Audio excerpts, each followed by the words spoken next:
বকুলই হবে আমার ছোট পুত্রবধূ। তোমরা কেন বুঝতে পারছো না? এই বিয়ে আমি করতে পারবো না। বাবা তো বর্ষার এই জঙ্গলি বোনটার সঙ্গে ভাইয়ের বিয়ে দেবে ঠিক করেছে। কিছু মনে করবে না, আমি কি বকুলের সাথে একটু একা কথা বলতে পারি? এবার বলো বকুল, কি তোমার সমস্যা? বাবা যেই সিদ্ধান্ত নিক না কেন, ওই মস্তান গুন্ডা মেয়ের সঙ্গে আমি বিয়ে করব না। কাকু, এবার বুঝতে পারছেন তো আমার অসুবিধাটা কোথায়? আমি এই কারণে কাউকে এটা কথাটা বলিনি, মা ঠাম্মিকেও না। ওদেরকে বললে তো ওরা কোনোদিন আমায় পারমিশন দিত না, আমি সেই জন্য। কাকু আপনি আমাকে বলুন আমি কি করতাম? এত কম সময় এতগুলো টাকা জোগাড় করার তো আর কোনো উপায় আমার সামনে ছিল না কাকু। কিন্তু আমি কি করব কাকু? আমি তো টাকা নিয়ে ফেলেছি, এখন তো আমাকে ঠিক সময় যেতে হবে না? অপারেশনের জন্য তো ওয়েট করে থাকবে কাকু, আমার তো ওখানে যাওয়া উচিত। আপনি বলুন। শুধুমাত্র দিদির ইচ্ছে পূরণ করতে সামান্য একটা গয়নার জন্য তুমি কিডনি দিতে যাচ্ছ? কাকু এটা সামান্য নয়। আমার বাবা চলে যাওয়ার পর থেকে আমি সংসারের সব দায়িত্ব নিজের কাঁধে নিয়েছি। জানেন কাকু, আমার এই দায়িত্ব পূরণের কোথাও কোনো খামতি রয়ে গেছিল, নাহলে আজ দেখুন না আমার মা ঠাম্মিকে কিরকম হ্যারাস হতে হচ্ছে সবার সামনে। আপনাদেরও তো কত সমস্যায় ফেললাম আমি। যা হয় মঙ্গলের জন্যই হয়। গুরুদেব ঠিকই বলেছেন, বকুলের থেকে বেশি যোগ্য স্ত্রী ঋষির আর কেউ হতে পারে না। না বকুল, তোমার কোনো ভুল নেই।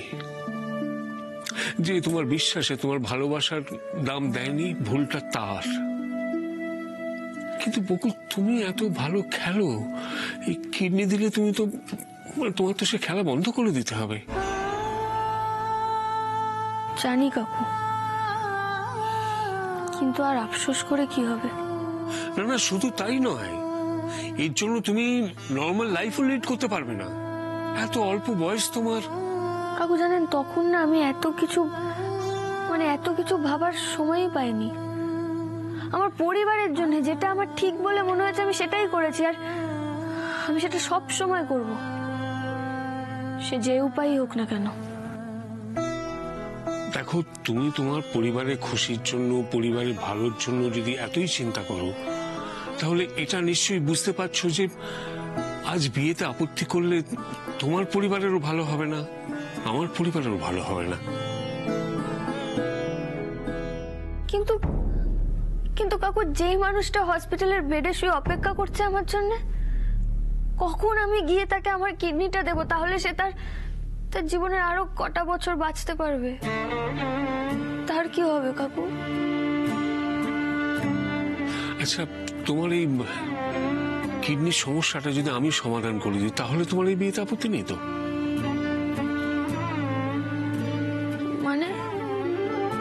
মানে এটা কি করে সম্ভব কাকু? এত কম সময় একজন ডোনার জোগাড় করে তার কিডনির সাথে পেশেন্টের কিডনি সব ম্যাচ করে এত অল্প সময় কি করে সম্ভব? সেটা তুমি আমার উপর ছেড়ে দাও। আরে এই শহরে আমার কানেকশন কিছু কম নেই। এবার বলো তুমি রাজি কিনা?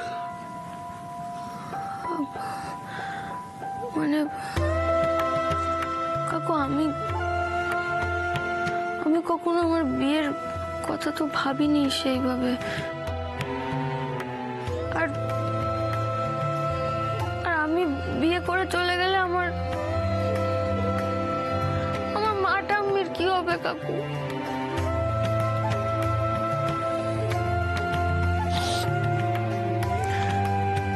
আর তাছাড়া কোথায় আমার দিদি? বকুল, আমি প্রথম দিন যেদিন তোমায় দেখেছিলাম সেদিনই তোমাকে ঠিক চিনতে পেরেছিলাম। শুধু তোমার দিদি কেন, কোনো মেয়ের সঙ্গে তোমার কোনো তুলনা হয় না।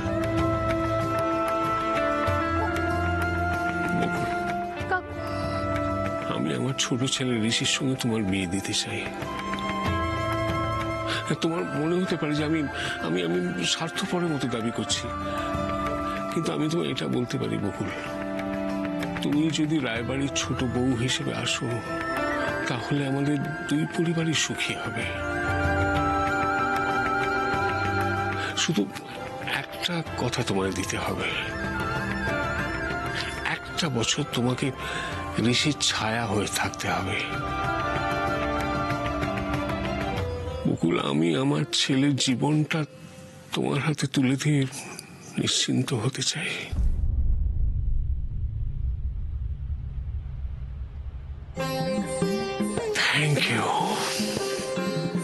থ্যাংক ইউ বকুল। এবার তোমার সমস্যার সমাধান করি। দাঁড়াও। আপনাদের মুখের দিকে তাকিয়ে আমি হ্যাঁ তো বলে দিলাম, কিন্তু ঋষি নিজে আমাকে ঘেন্না করেন। ছোটদা ভাই একবার আমার কথাটা শোন। ছোটদা ভাই প্লিজ রাগ করিস না, প্লিজ ছোটদা ভাই রাগ করিস না, একবার আমার কথাটা শোন। ছোটদা ভাই প্লিজ শোন। ছোটদা ভাই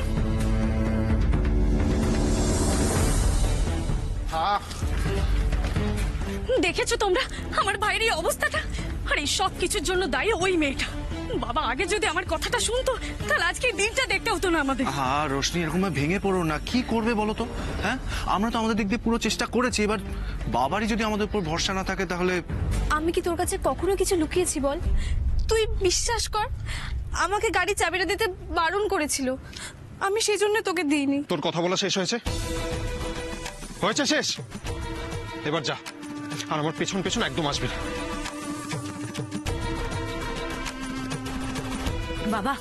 বাবা ঋষি কারোর কথা শুনছে না। আমার মনে হয় আপনি পারেন ওকে আটকাতে। দাদা প্লিজ, দাদা বলুন না, এমন কি হয়েছে? ঋষির এরকম রূপ তো আগে কখনো দেখিনি। কি এমন হলো যে এতখানি রেগে গেছে ও? আরে এসব কথা পরে হবে। ও দাদা শুনো, তুমি যেভাবে হোক আগে ঋষিকে আটকাও। দাঁড়াও ঋষি, সমর এখানে থাকুক, বাকিরা ভেতরে যাও। কিন্তু বাবা, আমি সমর ছাড়া বাকিদের ভেতরে যেতে বলেছি। এই শুনতে পাচ্ছিস না? ভেতরে যেতে বলেছে, ভেতরে চ। এই এসা, এদিকে ভেতরে যা। রাগিনী, সবাইকে নিয়ে ভেতরে যাও, ভেতরে যাও, চল যাও, দাঁড়িয়ে থেকো না, ভেতরে যাও, দেখি ভেতরে যাও।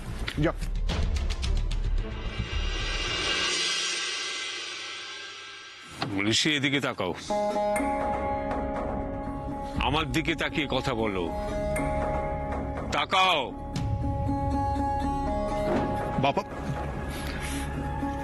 বাবা নতুন করে কি বলবে তুমি আমাকে? আমি তো আগেই বলে দিয়েছি ওই মেয়েটাকে আমি বিয়ে করব না। এটা আমার জীবন, আমার জীবনের সিদ্ধান্ত নেওয়ার অধিকারটা আমার আছে, নেই বলো? নিশ্চয়ই তোমার জীবনের সিদ্ধান্ত নেবার অধিকার আছে, আর তাতে কেউ বাধাও দিতে পারে না। কিন্তু ঋষি, তোমার জীবনের উপর আমার কি কোনো অধিকার নেই? তোমাকে জন্ম দিয়েছি, কোলে পিঠে করে মানুষ করেছি, লেখাপড়া শিখিয়েছি, কোনোদিন কোনো কষ্ট, কোনো অভাব বুঝতে দেইনি। কেন জানো? কারণ বাবা মার কাছে তার সন্তানই তার জীবন, আর কিচ্ছু নয়। দেখো, ছোটবেলা থেকে তুমি যখন যা করতে চেয়েছো আমরা করতে দিয়েছি, কারণ আমরা চেয়েছি যেভাবেই হোক তুমি সুখী হও, ভালো থাকো। তাই বলে কি সন্তানকে সবসময় বাবা মার কথা শুনতে হবে? সেটা অন্যায় হলেও? না, তা কেন? কিন্তু বাবা মা কিছু বললে একটু ঠান্ডা মাথায় ভেবে দেখতে হবে যে কেন বলছেন। কোনো বাবা মাই চান না জেনে বুঝে তার সন্তানের ক্ষতি করতে। দেখো, এই যে তুমি আমাদের পরিবারের ব্যবসায় না এসে চাকরিতে জয়েন করলে, আমরা কি আপত্তি করেছি? বলো, করেছি?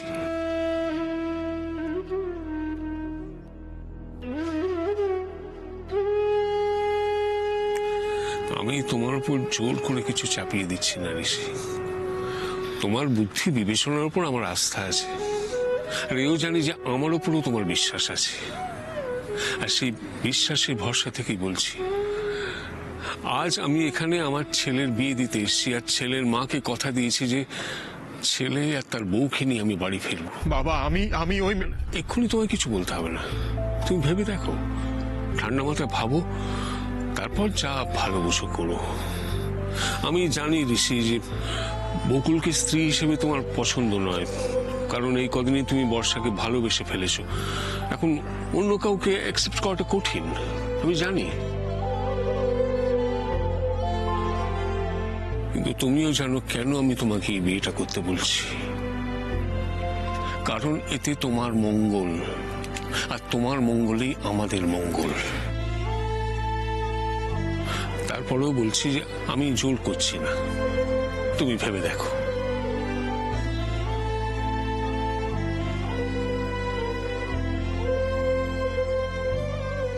আমি আমার ধর্ম পালন করতে যাচ্ছি ঋষি, তুমিও তোমার ধর্ম পালন করো। যদি মনে হয় যে আমি ঠিক বলছি তাহলে বিয়ের মণ্ডপে এসো, আর যদি মনে হয় যে আমি ভুল বলছি তাহলে তুমি স্বাধীন, এই বিয়ে তোমায় করতে হবে না।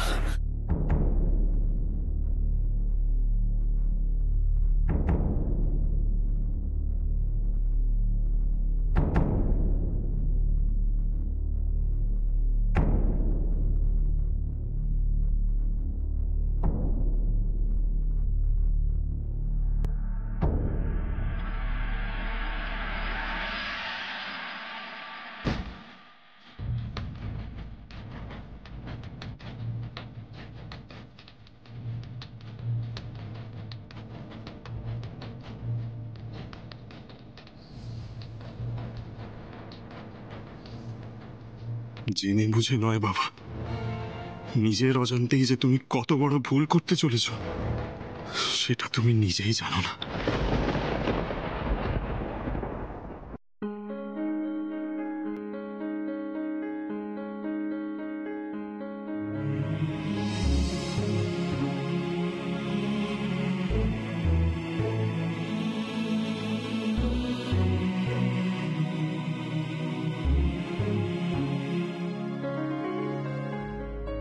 বর ফিরে এলো, তার মানে কি বর্ষাও ফিরে এসেছে নাকি? এই তো ঋষি চলে এসেছে, এবার ভালোই ভালো সবকিছু মিটে গেলেই ভালো। ভালোই ভালো সবকিছু মিটে যাবে মানে? আমার এক্ষুনি ভাইয়ের সঙ্গে কথা বলা দরকার। কি হলো ভাইয়া, তুই ফিরে এলি যে? বাবা নিশ্চয়ই আবার নতুন কোনো পট্টি পড়িয়েছে।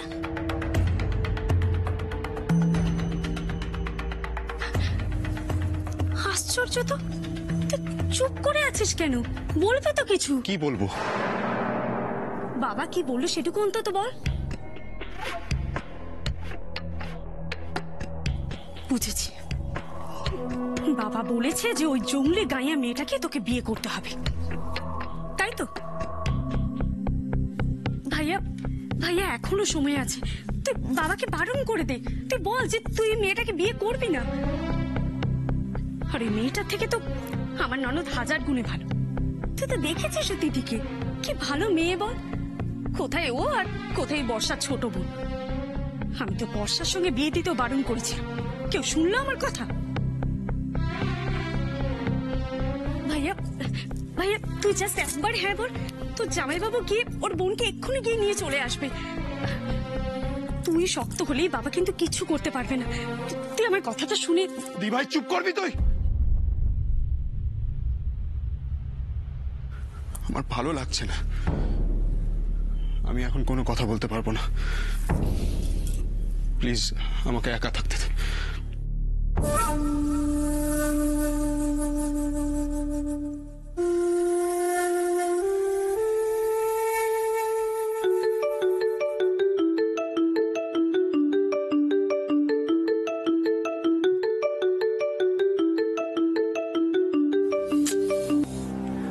আবার ফোন করছে, কি করি?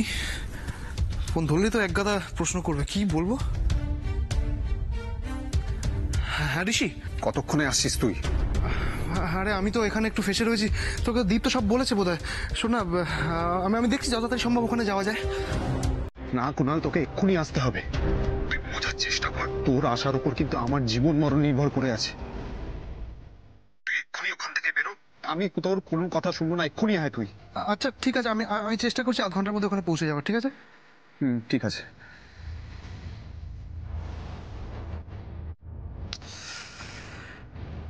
বলে তো দিলাম, কিন্তু যাবো কি করে? আর একটু পরেই বর্ষার সাথে আমার বিয়ে, সেখানে অন্য কারোর বিয়েতে গিয়ে সময় নষ্ট করার তো দরকার নেই।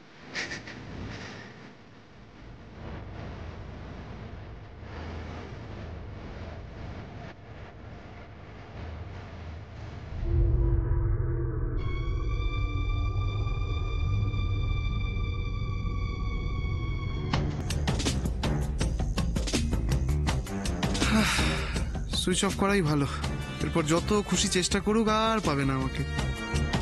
কিন্তু এটা কি বললো ঋষি, আমার উপর ওর জীবন মরণ নির্ভর করছে? মানে কেসটা কি? হ্যাঁ রে ঋষি, কুণালকে ফোন করেছিলিস মনে হলো? বাবার চোখের থেকে পর্দা সরানোর জন্য আমার কুণালকে এক্ষুনি এখানে দরকার, আর সেটা আমার বিয়ের আগে দরকার। তা মানে কেন, মানে কিসের দরকার? সেটা তোকে এক্ষুনি জানতে হবে, একটু অপেক্ষা করতে পারছিস না? বাবার চোখে আমি আঙুল দিয়ে দেখিয়ে দেব যে বাবা কত বড় ভুল করতে চলেছে, আর তার জলজ্যান্ত প্রমাণ হলো কুণাল।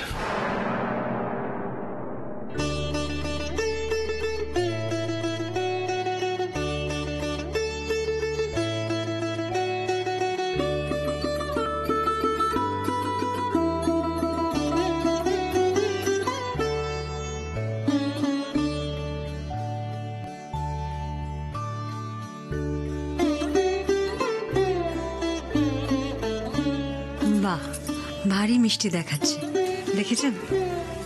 আপনার মেয়েকে কত সুন্দর লাগছে। আপনার মেয়ে আপনার বিয়ের বেনারসি পড়েছে, তাই তো?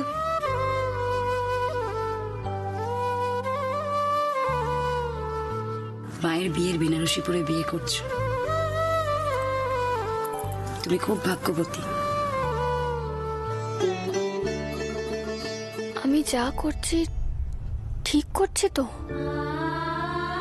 সকলের এত ভরসার মান আমাকে রাখতেই হবে।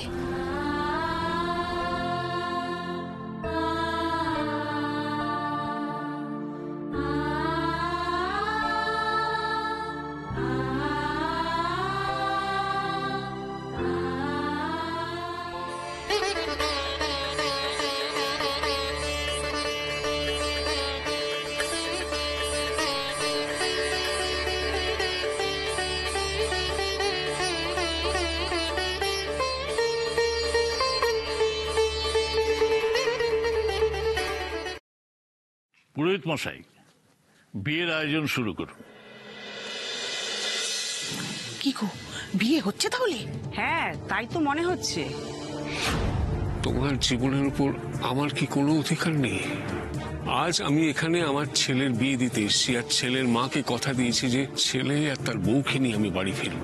তুমিও জানো কেন আমি তোমাকে এই বিয়েটা করতে বলছি, কারণ এতে তোমার মঙ্গল, আর তোমার মঙ্গলেই আমাদের মঙ্গল। কি গো টুম্পা, তুমি যে বললে বর্ষা পালিয়েছে? হ্যাঁ, আমি তো তাই জানতুম। বকুল, ওই বকুল বর্ষাকে ঠিক খুঁজে নিয়ে এসেছে।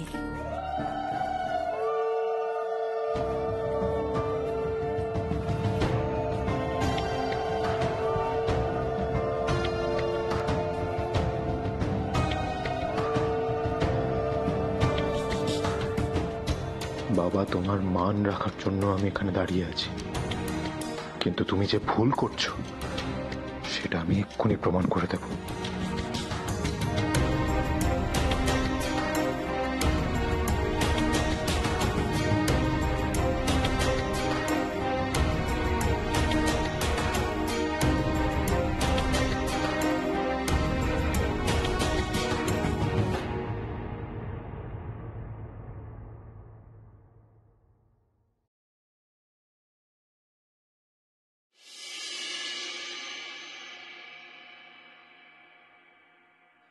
বকুল,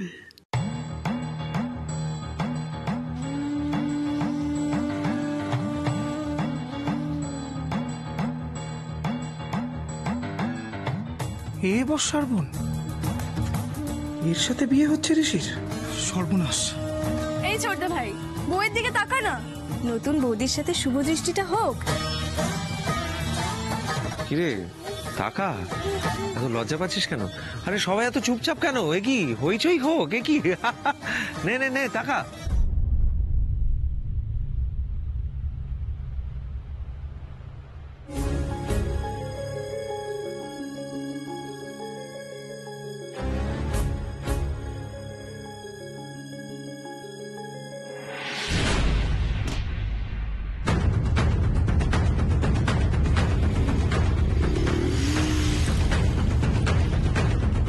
শুধু মানেনি, আমার কাছে যা টাকা ছিল সব চিন্তাই করে নিয়ে চলে গেছে।